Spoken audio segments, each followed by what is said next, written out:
I made a certain argument about 3 days ago, and I want to reiterate that same argument here. Say, you see, there is an account adage which says that adia penny at the former obehono. Say abofra ejina people so krana oh. Why do I say this? What is happening in Parliament? What is happening in Parliament, which part has actually been sent to the Supreme Court seeking interpretation by the then majority leader, who is now being referred as the minority leader. I'm talking about the Honorable Member of Parliament for Efutu constituency, Honorable Alexander Kwabena Afenyo Markin. You see, if Oseche Mensah Bonsu, the former majority leader, who led the House, who led the NPP caucus for 8 years in opposition as the minority leader, and then also became the majority leader for 7.5 years. If he was still in charge of the caucus, I don't think he would have acted the way Afenyo Markin acted. Why do I say this? Because there have been so many turbulent times, there have been so many difficult and challenging times where Oseche Mensah Bonsu used wisdom, applied critical thinking to those issues, and he had no issues with the NDC. They were able to maneuver, they were able to get results as the presidency or as the executive wanted at the time. So if Oseche Mensah Bonsu was in charge of this issue, I don't think, clearly, honestly, I don't think it would have resulted in the situation where we find ourselves, where now Parliament has been shut down. The Speaker says that he has suspended the House indefinitely. Do you know what it means? There are serious government businesses which are going to be hot. There are serious government businesses which nobody can do anything to. Particularly among them has to do with the 2025 budget. You see, this administration has barely some few months to go. If they win power and they come back, fine. Even it is still the same, because a Akufo-Addo Bawumia administration, the next administration, if NDC should win, is going to be Mahama Jenana administration, or if NPP still wins, it's going to be Dr. Mahmoud Bawumia and Napo ticket or Napo administration. So this administration, the Akufo-Addo Bawumia administration, has barely few months to leave office, and they are supposed to prepare a budget for the next 3 months. I mean January, February, March, so that the next administration can actually run with it, and then after that they do their own budget. But that thing is hanging in there, and we all know that by the 30th of November that budget is supposed to be approved, that budget is supposed to be in place. So what happens to the budget now that Parliament has been suspended indefinitely? There are certain loans that the government is actually looking for, so that they will use it to stabilize the city. All those loans have been suspended because Parliament is not in session to actually look into all those issues. So if Oseche Mensah Bonsu was the leader of the House, I don't think he would have acted the way Afenyo Markin acted. I'm not saying what Afenyo did is wrong, but Oseche Mensah Bonsu would have applied a lot of wisdom and experience to this particular issue. There is an adage, yes, not all issues has to be solved in a violent way. You learn to make peace when maybe a mosquito or something settles on your testicles. You don't use violence. You don't use brutal force. So sometimes you have to compromise your position. I believe, as a parliamentary correspondent, I believe that if Afenyo had taken his time, Sanka Afenyo Tonobo Enanka, or to me, then a building consensus, maybe the issue wouldn't have resulted in what we are seeing today. Now, who suffers? So whatever that the issues are today, who is suffering? It's the government. Government businesses have been halted.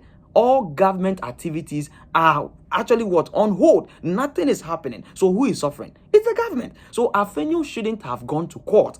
I think the best way was to jojo with the NDC people and find a lasting solution. And no nebema ehun say Sanko Oseche Mensah Bonsu ene leader na anka ye hu ne ye hu, because there been so many difficult issues up in Parliament. Oseche Mensah Bonsu they are draining nyansa ni nimdie ni so ehunu no ato no boase solve all those problems. What did I say? So NPP for take your time, slow down. Like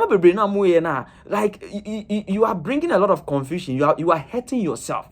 And I know most of our party members, Edikogu parliamentarians, one now most of a party for Google party now then what do you achieve from that? All those things do not help building a democracy. Yeah, we've gone past those levels, And what I will say is the NPP should sit down, re-strategize. Is there more recall for parliament? Honorable Roxy Nelson, the Fiamekpo, is also saying that you are abusing that provision in the constitution and also in the standing orders. So he is also going to challenge that decision. What are you going to do now?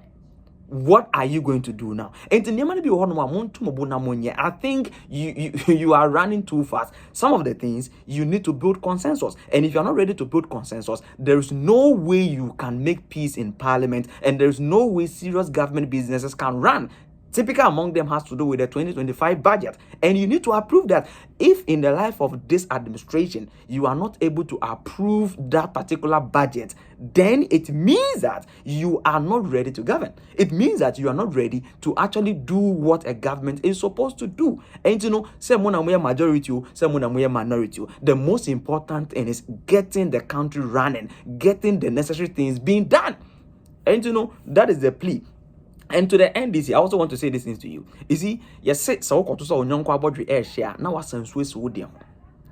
are certain things that may come up today which you may assume that, Professor Mills say, do fiasem. Yes, we all agree, say, do fiasem. But there are certain issues that when it comes up, you need to rise up and speak. When Honorable Andrew Amoakwensiama, the then NPP MP for Mina, who filed in 2020 to go as an independent candidate, when Speaker Okwe declared that his seat has become vacant when he was sacked from parliament, NDC kept mute. You people didn't say anything about it. And you see, today, because you people did not go to the Supreme Court to seek for interpretation of that constitutional provision, today the NPP is acting smart by placing eyes on your case and going to the Supreme Court. And you have always known that the Supreme Court is not a favorable grounds for you people. So you don't even have to do this. You should have gone to court that time to go and seek for an interpretation which would have served as a precedent for this particular case. What I say for this particular case. And what I am also saying is that sometimes when there are certain issues, whether it concerns you or not, be interested in that issue. To do something about it, so that when it comes up, you could use it as a precedent, you could use it as a measure to actually judge, say, this, so and they that's a Supreme Court, say, yes, those people, their seat cannot be declared vacant, so they should go back to parliament. What are you going to say? Yes, there's a precedent in parliament where Speaker Okwe applied the law to sack Andrew Amoakwensiama. Yes, today Andrew Amoakwensiama is still a corporate. He's still part of those who are being sacked today. And we all knew that it was going to happen because we knew that the NPP will actually plead with him to run on their ticket for 2024 election. So we knew. But what happens to the other ones? And NDC4 say Moko Court Namudi Nkunim, and I said the Supreme Court ruled the Mamwa. Fine, someone ruling and farmer, some way and farmer will say assembly banner for governance, whether it concerns you or not. Try to take an interest, seek interpretation, go for clarity, so that it becomes a precedent for other things. In all these things that NDC is celebrating, say now they are the majority, they are whatever. Give credit to Honorable Muntaka Mubarak, the Member of Parliament for Asamaso constituency in the Ashanti region, because it is through his effort and Amutumi elected Speaker Baben. It is through his effort and Amutumi elected Speaker Baben. And then again, Monfa Sidansu, Emma Haruna Idrisu. These are people that you chastise. You said all kinds of things against them, that they are corrupt, they are not good people, they shouldn't lead the caucus, and you did all kinds of things against them, and you removed them. You sack them from the leadership position without communicating anything to them, without saying anything to them. Today, these people are serving as the heroes. And I remember, time of the speaker can be built parliament to say, see, or no war parliament before Do Ajaho came, and Do Ajaho became the speaker and he was left behind. But today, time has come where he has also become the speaker. And Honorable Muntaka Mubarak, and then also Honorable Haruna Idrisu, the Member of Parliament for Tamale South, I want to actually commend you guys for not giving up on your party, for standing your grounds and working hard for the party to actually recognize, say, you people were not selfish, you people were not corrupt as they portray. All the things that they said about you people is not true and cannot be true. So, I have no more, Sekas, I feel like saying these things so that those of you who do not know actually what the issues are can also understand. I am saying, say, near NPP for AN and then they should calm down.